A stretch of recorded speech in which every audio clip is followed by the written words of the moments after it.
on the long sleeve hot boys. Is that custom? Did you design that? Or? It is custom. I've had some help designing, but saw the vision, I'd say. I wasn't the designer, but I was the vision guy. So, Chris, front middle. Yeah, Dillon, can you talk about Trayshawn's performance tonight and how he stepped up in the absence of Tez to have some pretty big performance? Yeah, I'm just proud of Trayshawn as a person, honestly. Just the way he's responded,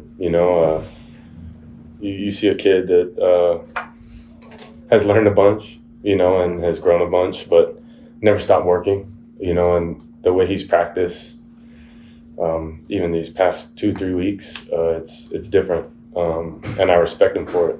So I'm not surprised. This is how he's been practicing, and I'm just proud of him because, you see 3 weeks ago, but you see now growth and a guy who's wanting to be better. So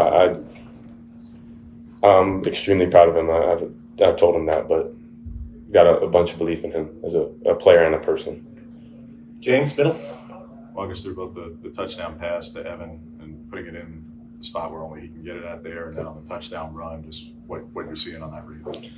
Yeah, I just like the matchup on the touchdown pass and something we've done before. So felt really confident about that. He's really good at getting in good position and adjusting. And then just the touchdown run, something that we've been setting up, even the play before, a similar look, but just an advantage, check that we wanted to get to. So guys up front handled the games really well, and we talked about that, QB draw expecting games, right?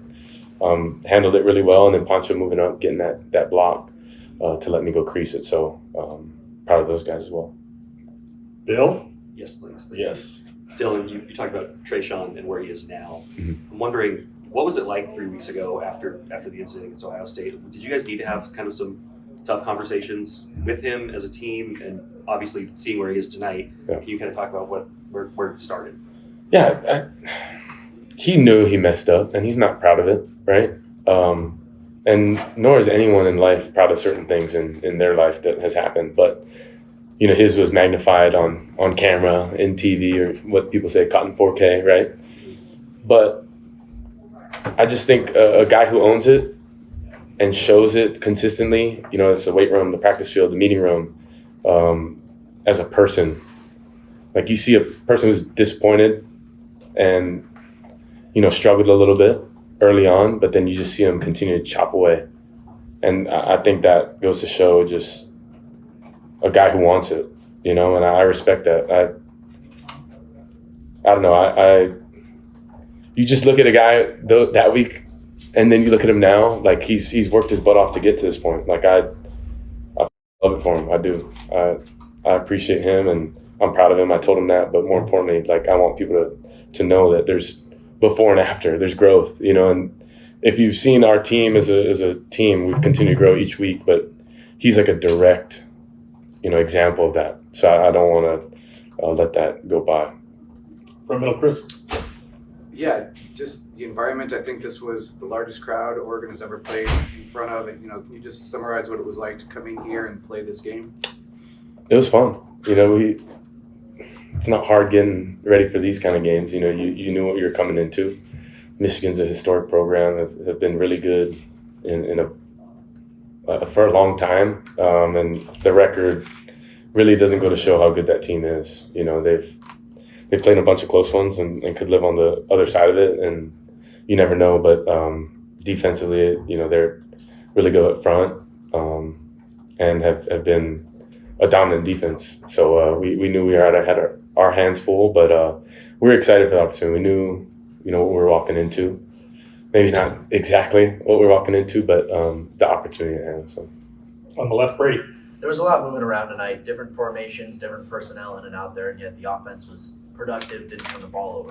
What's your confidence like, even when situations are changing with, who's available and what formations you're working in?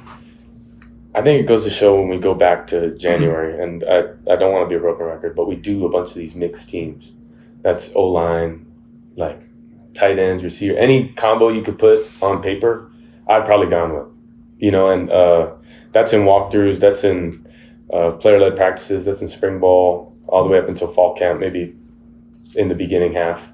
But I think that's just created comfortability with everyone and whoever's in there, the trust and belief that when you're in there, there's a standard to uphold and how to play. And,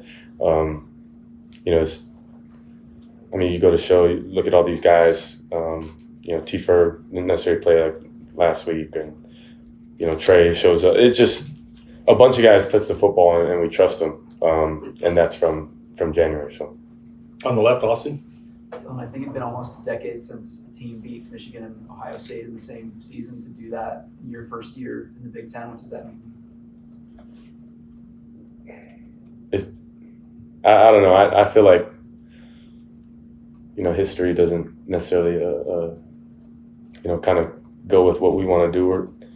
I think we've been just so focused on right now, and we'll look back down the road and maybe you can ask me that question, hopefully in January. But I feel like, just being present, being right in the moment, I think that's allowed us to seize every moment.